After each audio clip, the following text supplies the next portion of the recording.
Field. Merci Célia, merci pour l'énergie, bravo tout le monde. Moi j'aimerais vous raconter l'histoire d'un ami à moi qui s'appelle Pierre. Et il lui arrive un truc assez fou. En fait, Pierre cherchait du boulot et il a fini par trouver du boulot. Il est devenu tailleur de pierre. Ce qui signifie que Pierre a fait carrière dans une carrière de pierre. Ah, vous avez compris, allez, c'est parti. Accrochez vos ceintures, comme disait Pierre Palmade. Donc, avant... C'est pas moi qui fais l'actu. Donc, avant, Pierre travaillait chez Yves Rocher. Bon, il a fini par démissionner parce qu'il était payé au lance-pierre. Et un jour, il trouve une annonce pour devenir tailleur de pierre. Donc, il postule. Et le jour de l'entretien, il arrive. Et bon, le patron le voit arriver. Et Pierre, il est massif. Il n'y a pas un poil sur le caillou, solide comme un roc. Le patron dit, écoutez, on va pas perdre de temps. Je vous embauche. Mais attention, parce que travailler dans une carrière de pierre, ça peut pas être un plan de carrière. Parce que c'est dangereux. Et il a raison. Imaginez une chute de pierre qui se casse la jambe. Sa carrière est foutue. Ou bien imaginez un éboulement de pierre dans la carrière. La carrière est foutue. Or, si la carrière de pierre s'effondre, la carrière de pierre aussi. Ça va ?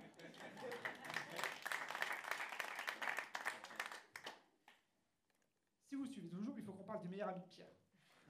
Mousse. Un petit bonhomme, Mousse, très sympa, qui est tout le temps collé à Pierre. Et ils se connaissent depuis... Pierre a 25 ans, ils se connaissent depuis 20 ans, quasiment depuis l'âge de Pierre, quoi. Donc un jour, Pierre arrive au travail en boitant. Mais alors, qu'est-ce qui s'est passé? Est-ce qu'il a un caillou dans la chaussure? Ça, c'est un jeu de mots par rapport à son prénom. Non.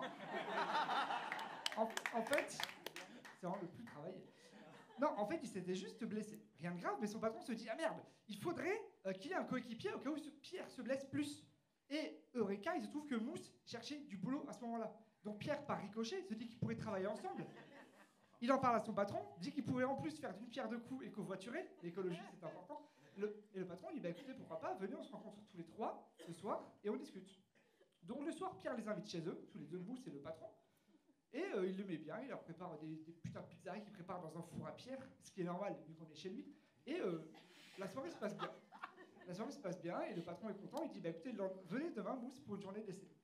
Donc, le lendemain à 8h, Mousse attend Pierre sur le bord de la route pour covoiturer.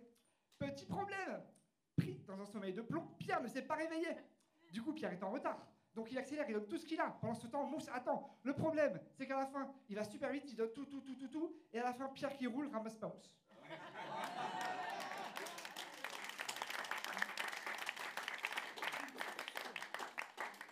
Ça l'affaire. Du coup, Mousse est vert de rage parce qu'il sait qu'il va pas être embauché. Donc le soir, Mousse va chez Pierre pour lui passer un savon. Pierre est super embêté parce qu'il sait bien que c'est de sa faute. Donc pour calmer le jeu, il lui propose d'aller boire une mousse. Mousse reste de marbre. Bref, il y a de l'eau. Il y a de l'eau dans le gaz. Et heureusement, arrive la grande sœur de Pierre, Colline. Donc Colline arrive, et bon, elle voit bien qu'il y a un problème. Je veux dire, Colline a des yeux. Et donc, elle demande ce qui se passe, et les garçons lui expliquent. Et elle dit, bah écoutez les gars, on va pas en faire une montagne, c'est pas très grave.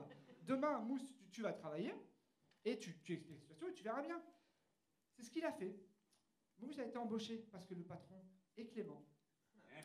Et j'ai le plaisir de vous annoncer qu'aujourd'hui, Pierre et Mousse, les deux bons amis, travaillent ensemble et que leur amitié est plus que jamais gravée dans la roche.